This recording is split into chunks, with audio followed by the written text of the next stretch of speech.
You want to quit that job you hate because it's sucking out the joy in your soul. You want to approach that beautiful woman because you're tired of being alone.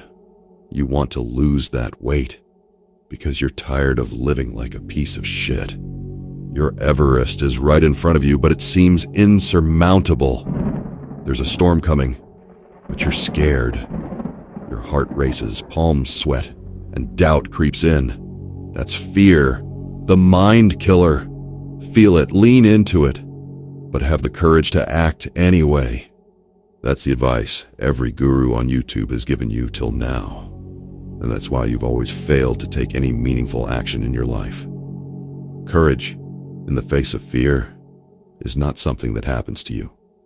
It isn't something you can just will into existence when you need it. Courage is what you practice daily. Courage is a habit you build. In this video, I will show you how Marcus Aurelius and the Stoics practice the habit of courage every day of their lives. I will share with you their stories and the 6 practices they used to build the habit of courage in the face of fear. Practice number 1, mastery. Why do you fear? Is it not because of the feeling of not being good enough? Is it not because of the fear of failure?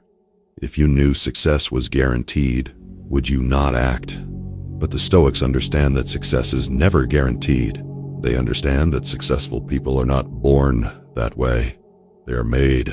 They know that every man must fail at something.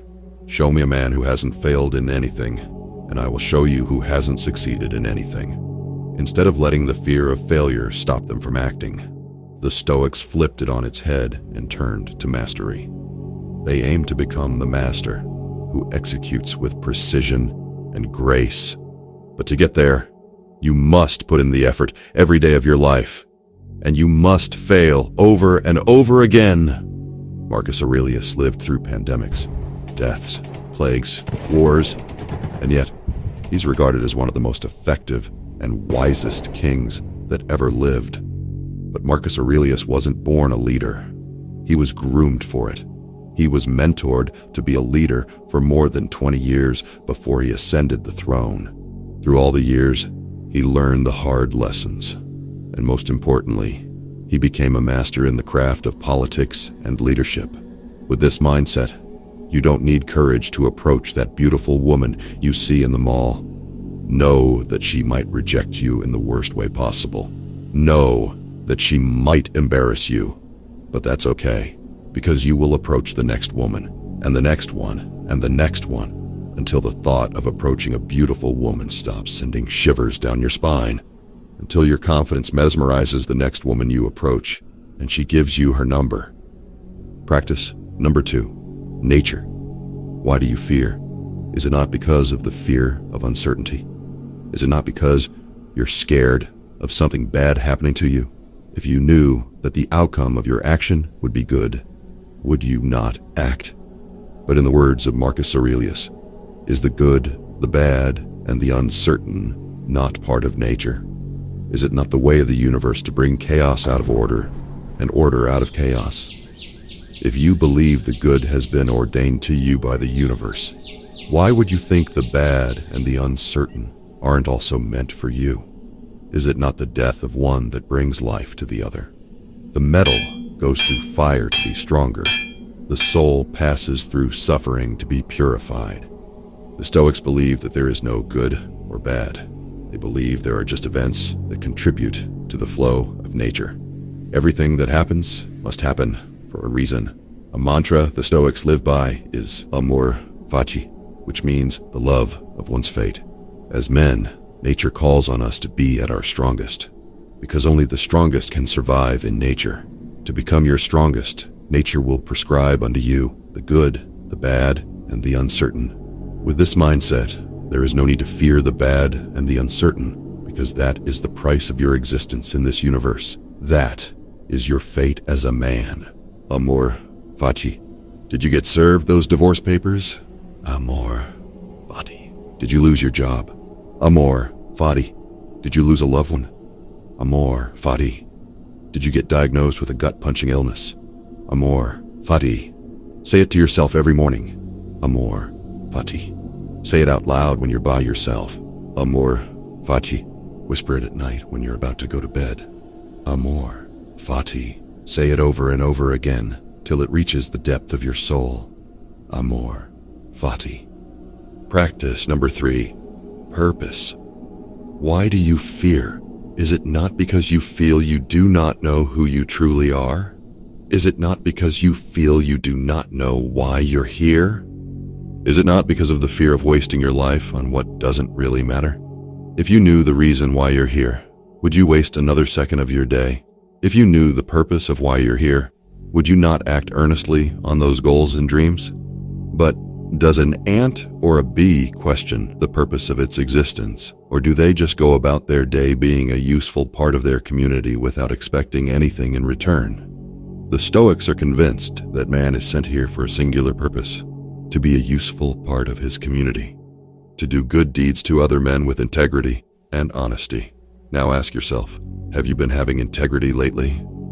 Have you contributed good deeds to your community lately? What has been the value you've contributed to the world lately? It doesn't matter if you have or haven't. The past is the past. What matters is how you choose to live from here on out.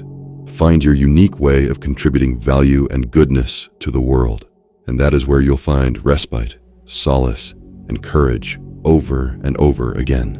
That is what will give you the mental fortitude to make it through the storm that's coming.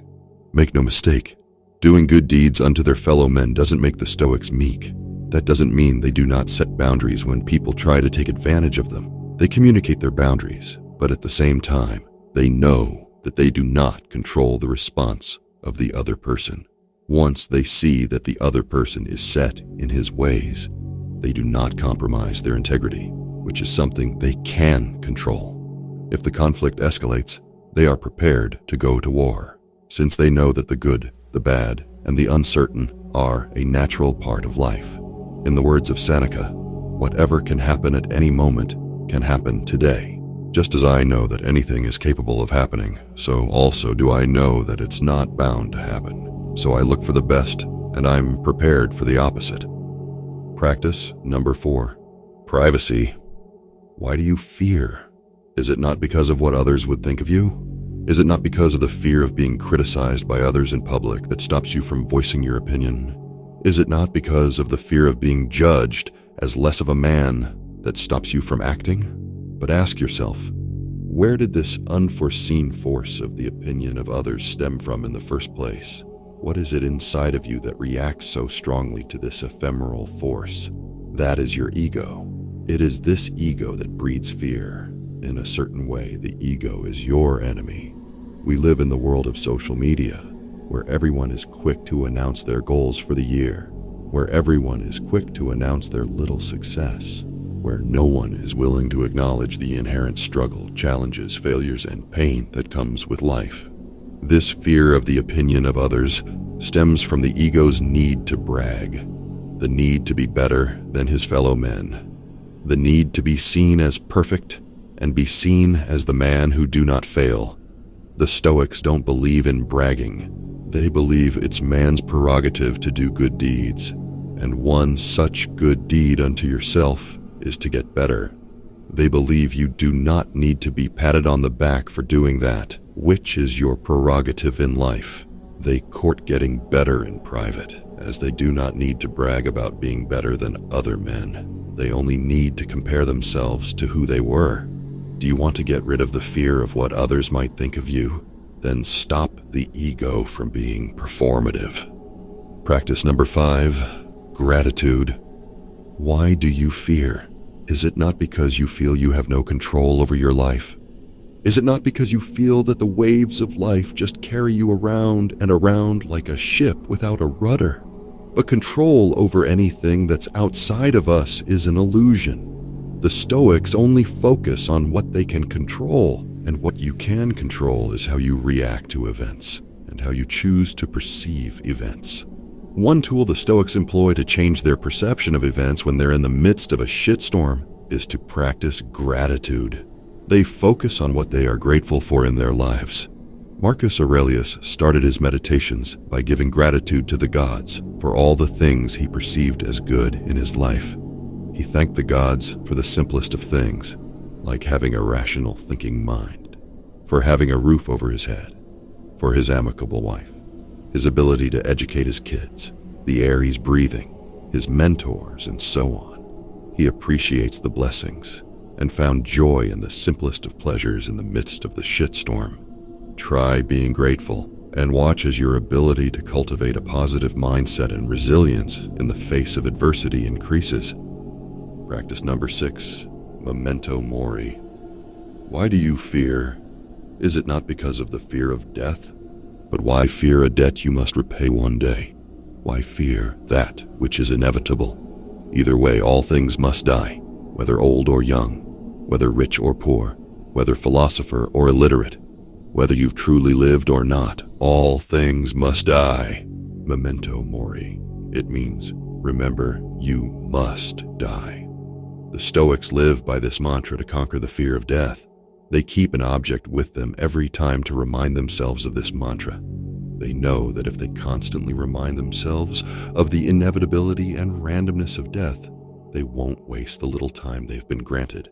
Since they cannot control when and how they die, what they can control is what they choose to do every day while they're here. Memento mori.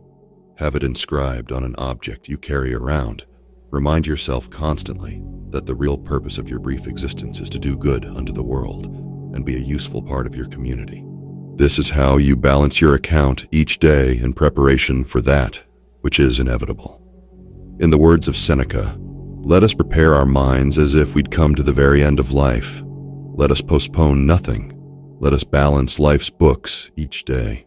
The one who puts the finishing touches on their life each day is never short of time. To truly conquer the fear of what others think of you, watch this video of the 8 principles the Stoics use to conquer the fear of being judged. Like this video, share it with other men, so they can also learn how to conquer their fears. This is Stoicism in our time.